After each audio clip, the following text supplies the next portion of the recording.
Hello and welcome to this video. My name is Marco Nuyen and I'm a trainer at Microsoft.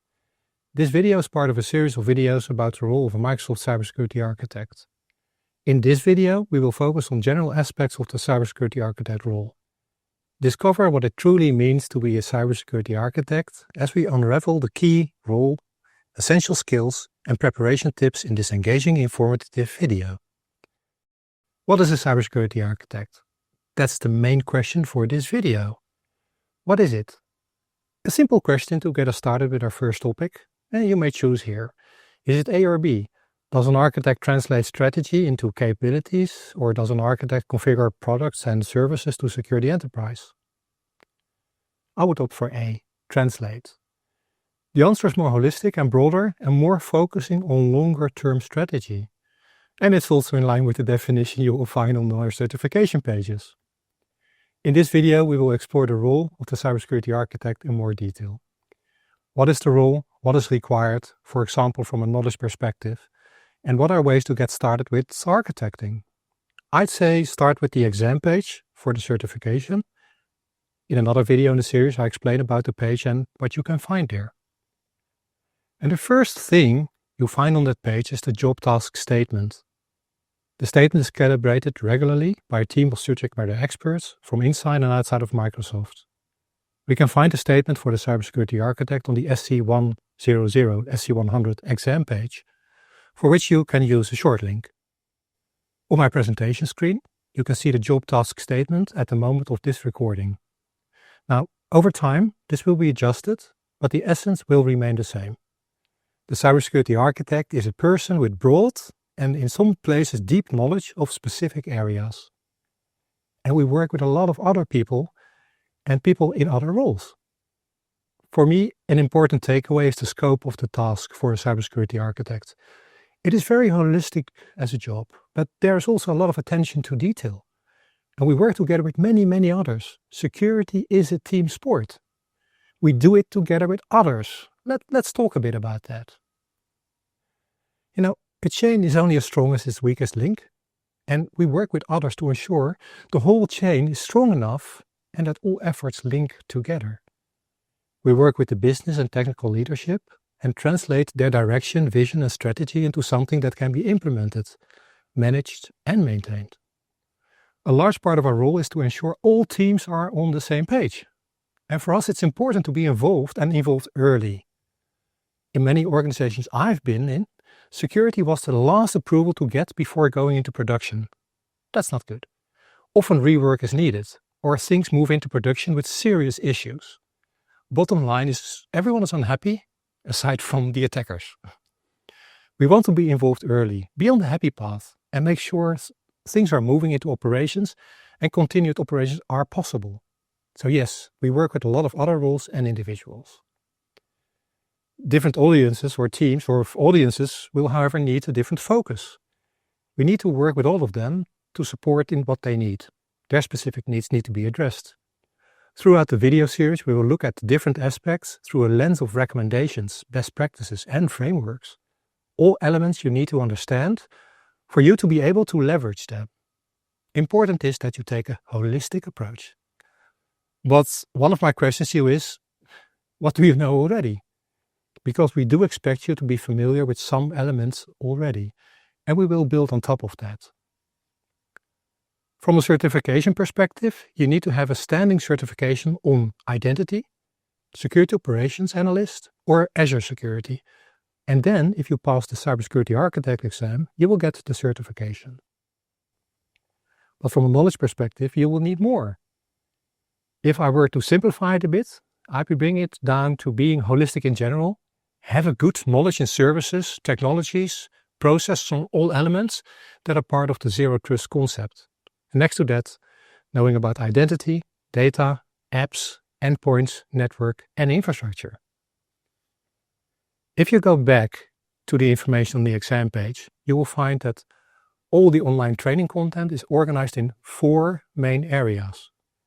And those main areas are broken down into sub-areas, all of which is explained well in the study guide you will also find on the certification page.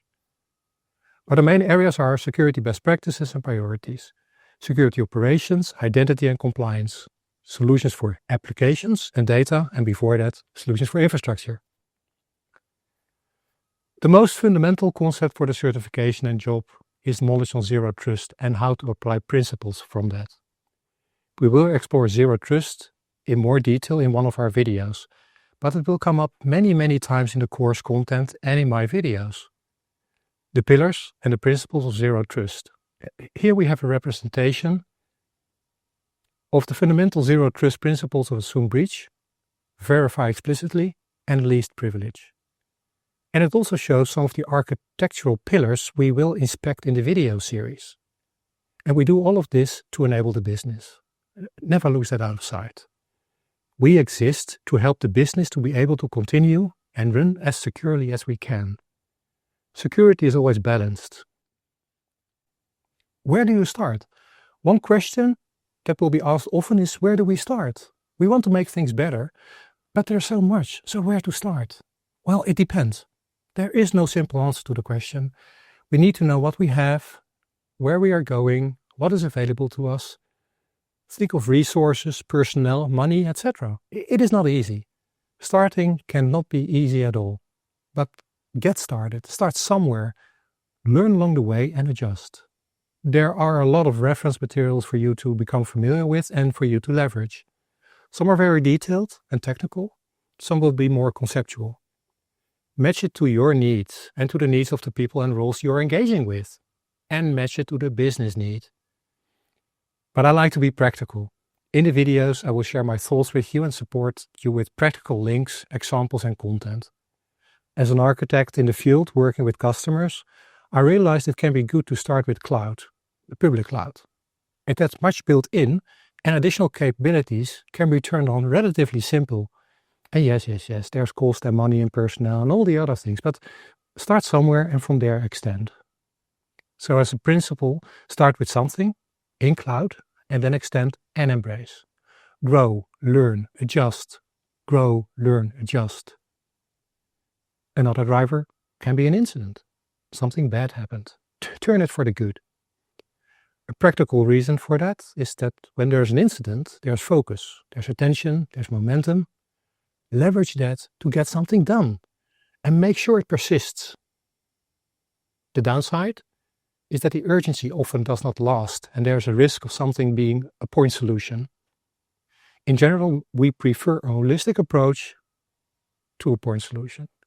The investments should be of bigger benefit.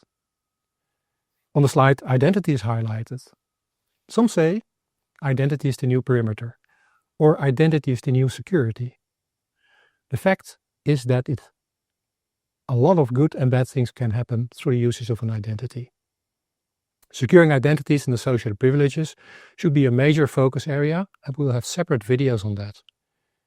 If you do not secure identities and their privileges, you run a big risk of being impacted negatively. You will face a breach, which brings us to risk thinking. Try to relate things back to risk.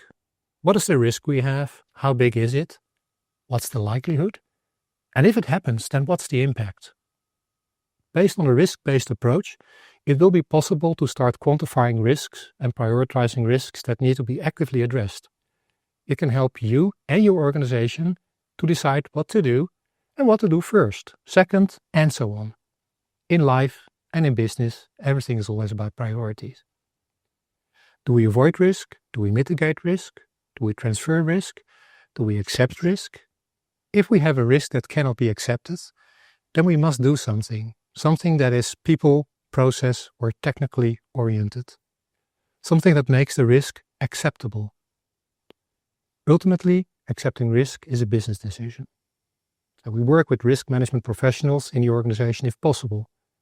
Many large organizations have a special discipline for managing risk. As a cybersecurity architect, we will work with lots of others. From a practical perspective, the public cloud also helps. There are risks that we transfer to our cloud partner. Risks like physical security of data centers. The risk does not go away, we still care about it, but we don't have to make all the effort ourselves. And we can spend time and energy on all the other risks. What also helps is to use things that worked well for others before. Best practices. Best practices are recommended ways to do things that have been found to be most effective or efficient. Best practices help you to avoid mistakes and ensure that your resources and efforts aren't wasted. The best practices are patterns that work out well. And of course, if it was found that something did not work out well, we'd also like to know about it. Patterns and anti-patterns. An example of an anti-pattern is customization. Customization works as an anti-pattern for patching. It will delay deploying a patch or will make it impossible. And I guarantee you will see customizations in any environment. We need to when we need to, but we would like to avoid it. But maybe you can think of an anti-pattern by yourself, or maybe even better, go and search for them. The frameworks and concepts we will discuss in the video series are all about patterns and anti-patterns. So more detail on that later and a high-level view of some of them now. The MCSB is a baseline with security recommendations.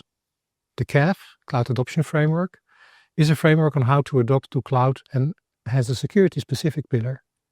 The well-architected framework, the WAF, is about building a workload for cloud and also has a specific security pillar.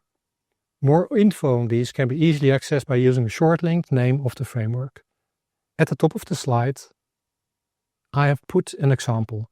Just swap the X's with the three-letter acronym of the framework and you will get the full library for that. But again, we will cover these separately. These are next to Zero Trust foundational security topics for the cybersecurity architect role. A couple of tips before we close the session. Keep it simple. Adding complexity can always be done later, and typically things do not get more secure when they're more complicated. Do not boil the ocean. There's much we need to do, but it cannot be done all at once. So start with something that will contribute to a bigger picture. Start with something that will significantly contribute to a greater effort. And be empowered. We will change things and will encounter pushback. We need to ensure we have a mandate from our organization to be able to make changes. Some of these changes will get a lot of resistance on the people, process, or technology side. And things we may suggest may impact the way how people are doing things currently. And also be pragmatic. Just be practical.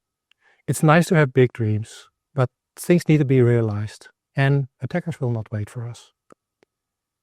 We've come to the end of this video, and the elements we've covered are what's the role of the cybersecurity architect, what are the requirements, and where to get started. So thank you very much for watching this video. There are more in the series. I hope you go and find another one. Meet you again there, and until then, stay safe.